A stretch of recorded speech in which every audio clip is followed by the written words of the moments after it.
Okay, so far we've been talking about a wide variety of things which we've been saying were necessary precursors to the full development of capitalism, specifically industrial capitalism. So we've been setting the stage with one development after another. Let's see, for instance, we needed to see the development of worldwide markets and trade. We've got that. The development of state policies that would make and expand markets. We've got that as well by the end of the 1700s and the beginning of the 1800s. We needed to have the development of financial systems that would support increased growth, that would, in other words, provide the credit that would serve as the lubrication of growth. We got that as well. And what we also needed was the development of machines and techniques and systems of production that could increase the efficiency of production and perhaps continue to add more increases to the efficiency of production.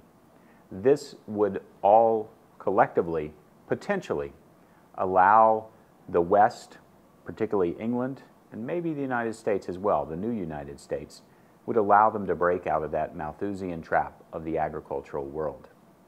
The world in which the supply of goods and the use of resources could only expand so far without pushing up against the natural and technological limits to production and consumption.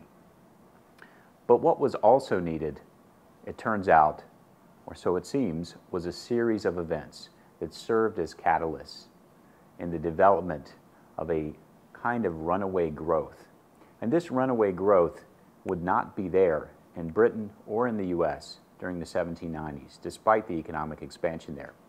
But it would be there by 1815 to 1819, the first period where we can look and really say, here is industrial capitalism growing rapidly.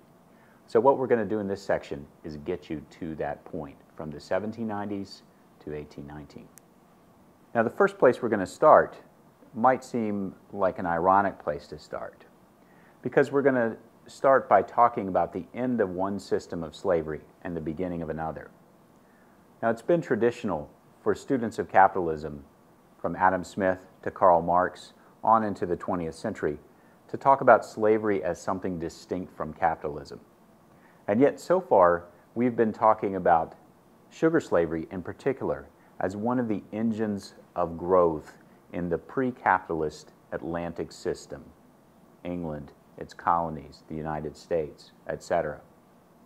But what actually happened in the 1790s and early 1800s was the end of that early system of slavery, but then the beginning of a new one, a new kind of slavery that would add dramatically to the pace of growth in industrial capitalism. So what I'm going to talk about is something you might call the second slavery. We had a first system of slavery, the sugar slavery that was so prevalent in the islands of the Caribbean. And also it had a variant in the United States as well with tobacco and rice. But this second system of slavery is different. It's significantly more modern in some crucial ways, particularly in the way that it produces goods. But it's also an engine of modernization, the rapid economic development of Britain, the US, and other places. So let's talk about how we make that transition, how we see that transition happen from the first slavery to the second slavery. Now, what do I mean by the first slavery? I mean the system of sugar slavery, the system of repeating islands in the Caribbean, which had been so important to British and, in fact, European and North American economic growth in the 1600s and the 1700s. In some ways, this is a revolutionary economic system for the time.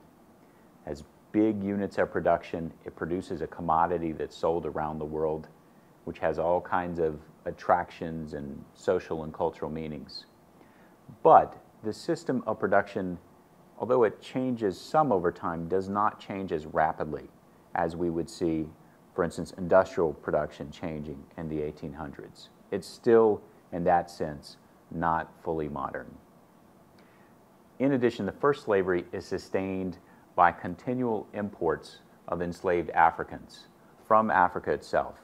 Now, those Africans, on the whole, tended to die much faster than enslaved people born in the New World, and they tended to start more rebellions. And both of these factors would be very important in the transition that was to come.